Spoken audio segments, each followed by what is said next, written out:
The Last Watch. Mike Sullivan checked his map again, scanning the dense tree line. It should be right here, Alex. According to these old military records, this whole area was a German defensive position. Alex Novak pulled his jacket tighter, the October chill seeping through the fabric as he followed Mike down a barely visible path. You and your history obsessions. This better be worth the 3-hour drive. Trust me, if these coordinates are right, we're about to find something most urban explorers only dream about, a completely untouched World War II bunker. Mike's excitement was palpable as he pushed through a tangle of undergrowth. Wait, there. See that concrete? The entrance revealed itself like a wound in the earth, a partially collapsed concrete doorway, half buried under decades of soil and vegetation. The rusted metal door hung askew, creating just enough space for a person to squeeze through. Rust had eaten through the metal in patches, leaving holes that resembled screaming mouths, frozen in perpetual agony. Jackpot! Mike's grin widened as he switched on his headlamp. Ready for some real history? Alex hesitated at the threshold, a sudden wave of unease washing over him. The entrance seemed to exhale a breath of stale, chemical-tinged air. Are we sure this is stable? These places can be death traps. It's reinforced concrete, built to withstand bombing runs. It's safer than your apartment. Mike was already halfway through the gap. Come on, we've got maybe 5 hours of daylight left. Alex followed reluctantly, his camera equipment clinking against the narrow entrance. As he squeezed through, a cold draft brushed against his face, much colder than the autumn air outside. The chill seemed to penetrate directly to his bones, as though the cold itself had substance and weight. Something inside him whispered to turn back, but Mike was already disappearing down a dark corridor. Their flashlight beams cut through darkness that seemed unnaturally thick, almost viscous, revealing a main hallway with several rooms branching off. The walls were stained with dark patches that glistened wetly despite decades of abandonment, and the floor was littered with debris, rotted papers, broken equipment, and things Alex couldn't identify that crunched unnervingly beneath their boots. Mike, hold up. Alex stopped, frowning at his phone. No signal, and my battery just dropped from 80% to 20. That's weird. Mike shrugged, already examining faded markings on the wall. Cold can do that to batteries. Hey, look at this. These are unit designations. This was definitely a command post. A sudden metallic groan echoed from somewhere deeper in the bunker. Both men froze. Just settling, Mike said quickly. These places make noise. But Alex wasn't convinced. The sound had been too deliberate, like something being dragged across metal by hands that should have decayed to dust decades ago. Let's make this quick, Alex muttered, unslinging his camera. This place gives me the creeps.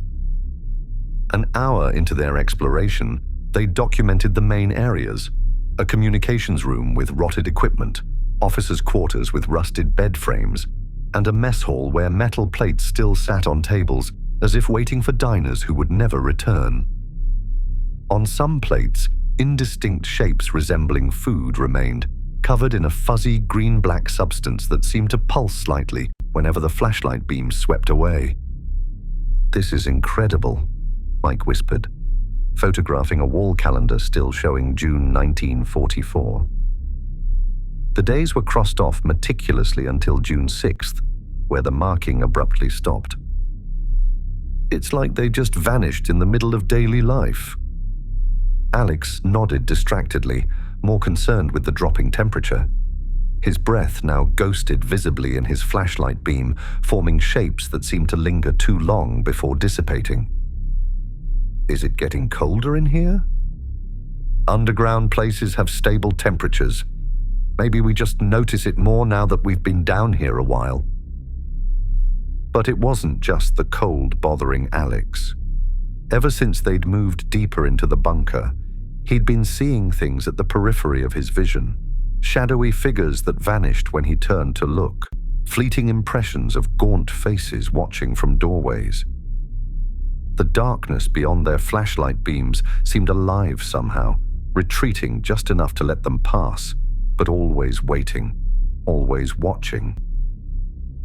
"Did you see that?" Alex spun around, aiming his light down the empty corridor behind them. For a split second, he thought he saw a line of men standing at attention, their faces hidden behind gas masks, before the hallway was empty again. "See what?" "I thought I saw..." Alex trailed off. How could he explain the impossible vision when there was clearly no one there? Mike pushed open another door, revealing what appeared to be an infirmary. Small metal cots lined the walls, and cabinets with shattered glass doors still held ancient medical supplies. But what drew their attention was the floor. Dark stains spread outward from each cot in patterns that resembled human silhouettes, arms outstretched as if reaching for help that never came.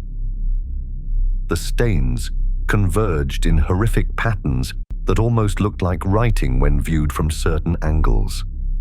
"Jesus," Mike breathed, kneeling to examine the stains. Something terrible happened here. Alex's camera suddenly shut down completely.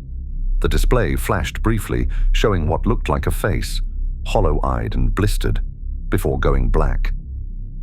"Battery's dead," he said, a note of panic in his voice. "All of them, even the spares." Mike frowned, checking his own equipment. "Mine, too. That's impossible." He looked back at the stains. "Let's check the next room.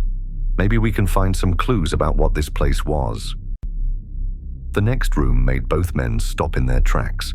It was smaller than the others, with a heavy steel door and a small observation window. The glass was cracked but intact, and odd yellowish residue clung to its edges. The walls were covered in scratch marks that formed deliberate patterns, names, dates, and in some places, crude drawings of human figures in various states of decomposition. More of the dark stains covered every surface, but these had a strange iridescence to them, reflecting their flashlight beams with a sickly rainbow sheen.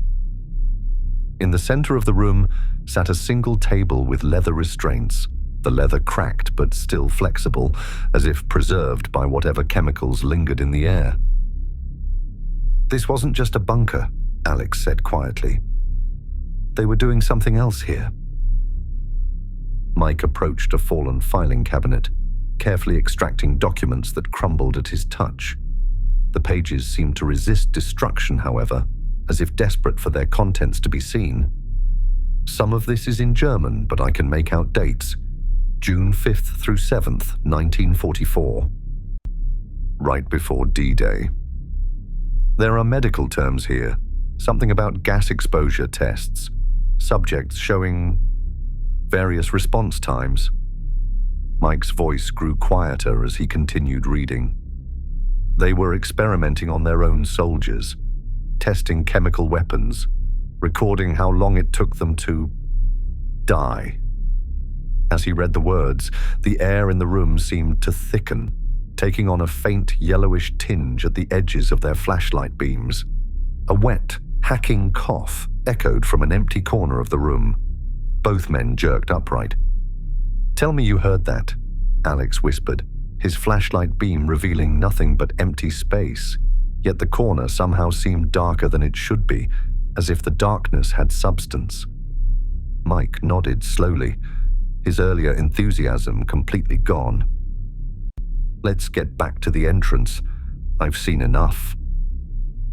They retraced their steps through the infirmary and back to the main corridor, but something had changed. The hallway seemed longer, the doors positioned differently. The concrete walls appeared to be sweating, glistening with moisture that had a faint yellowish tint. Their flashlight beams didn't penetrate as far as before, the darkness actively pushing back against the light. "This isn't right," Alex said, panic rising in his voice. "We came from that direction."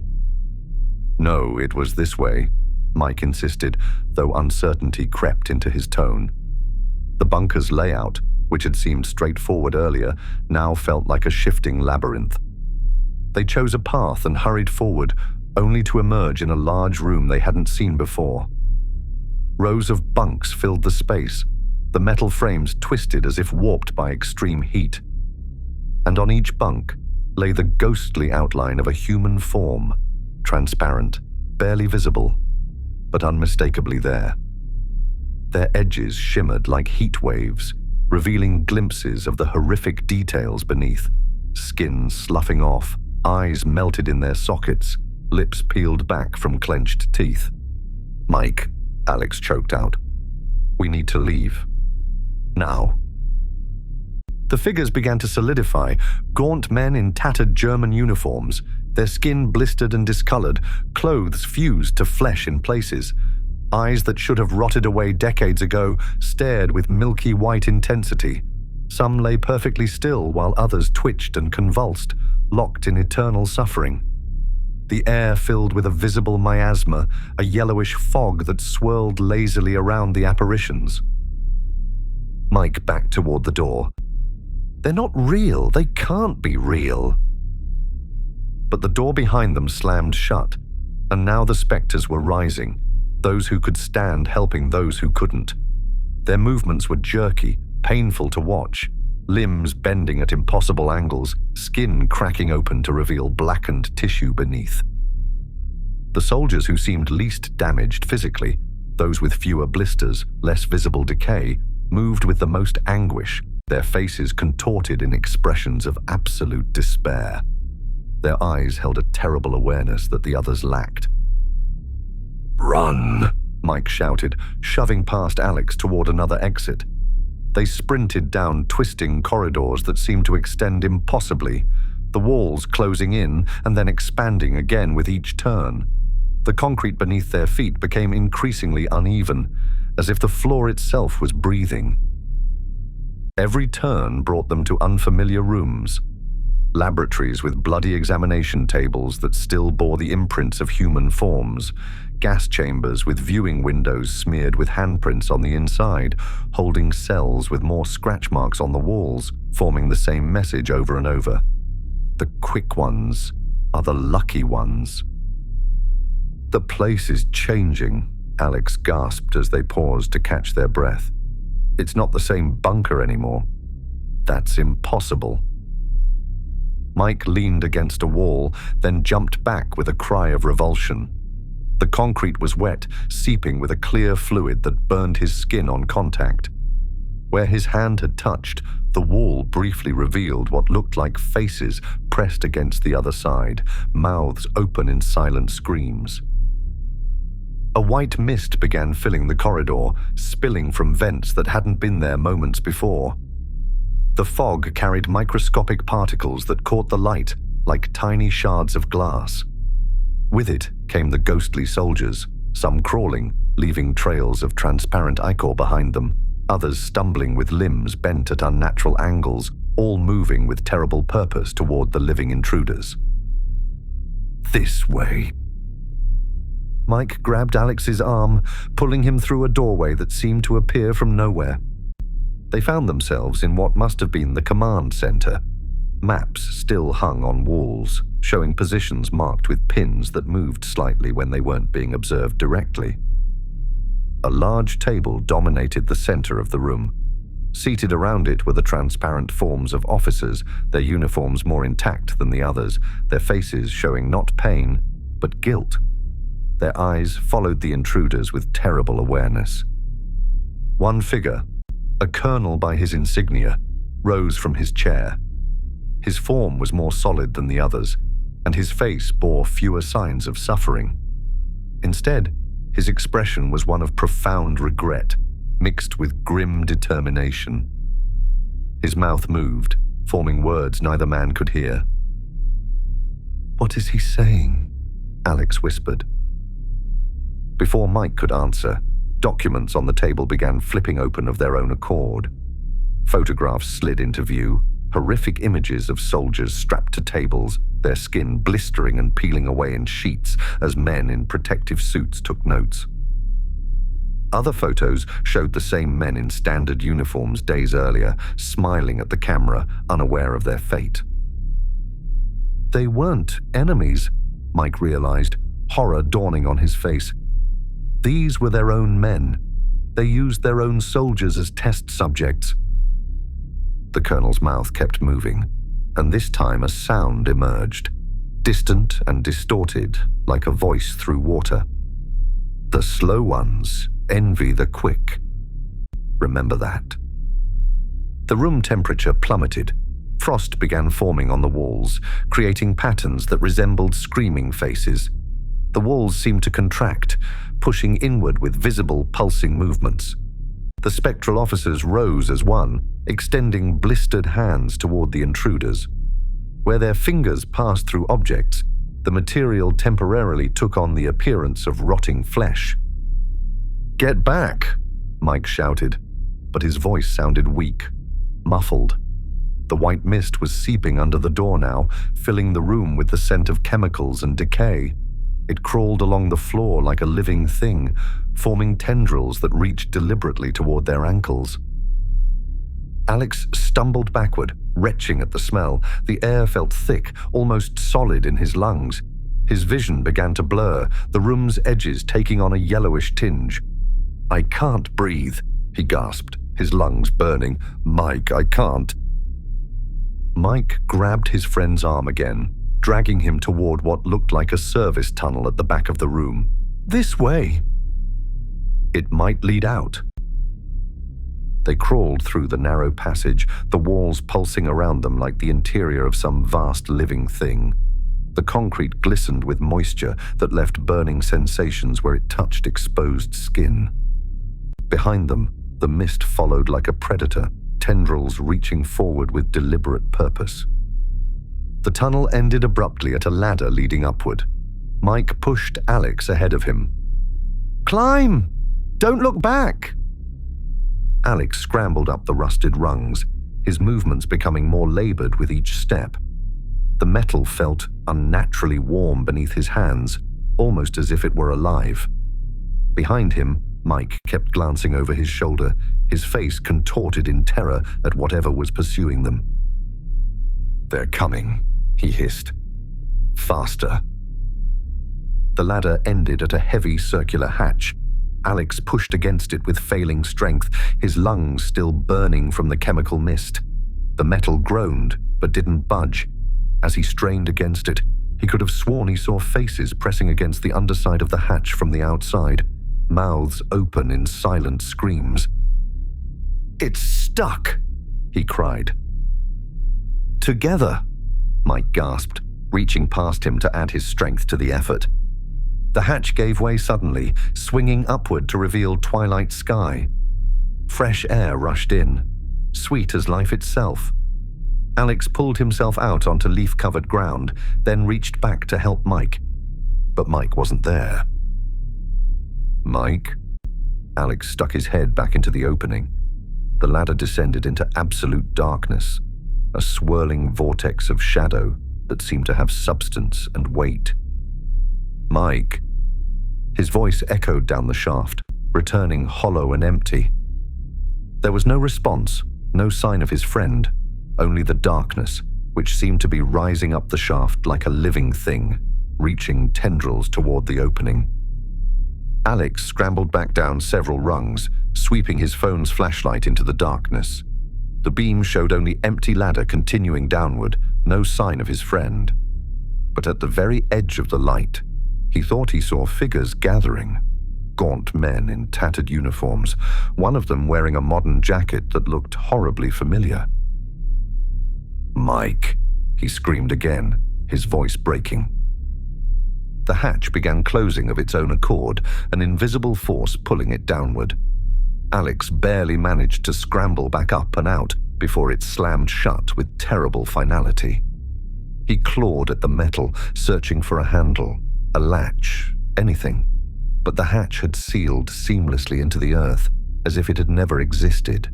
The ground beneath it appeared undisturbed, covered with years of fallen leaves and undergrowth. 3 days later, search and rescue teams combed the forest area where Alex had called from, disoriented and hysterical.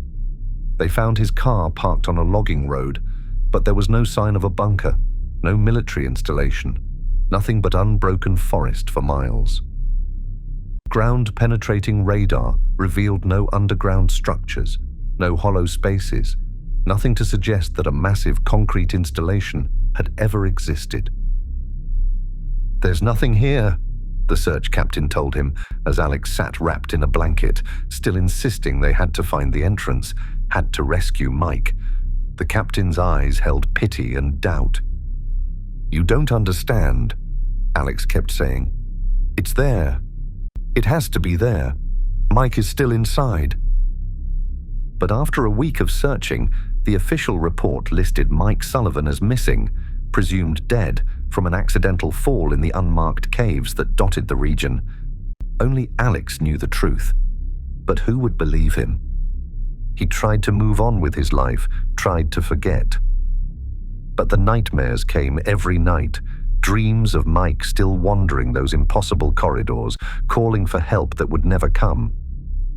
In the worst dreams, Mike was changing, his skin beginning to blister and peel away in sheets, his eyes developing that same milky film, his movements becoming that same jerky shuffle. A month after the incident, Alex received a package with no return address. Inside was an old photograph, its edges crumbling with age. It showed a group of German soldiers standing at attention outside a concrete bunker. The date stamp on the back read, June 4th, 1944. Alex studied the faces in the photo, a chill running through him as he recognized the same men he'd seen as specters. Young, healthy, alive, before whatever horrific experiments had been conducted. Their expressions were solemn, as if they already sensed their fate. But what made his blood freeze was the figure standing at the edge of the formation.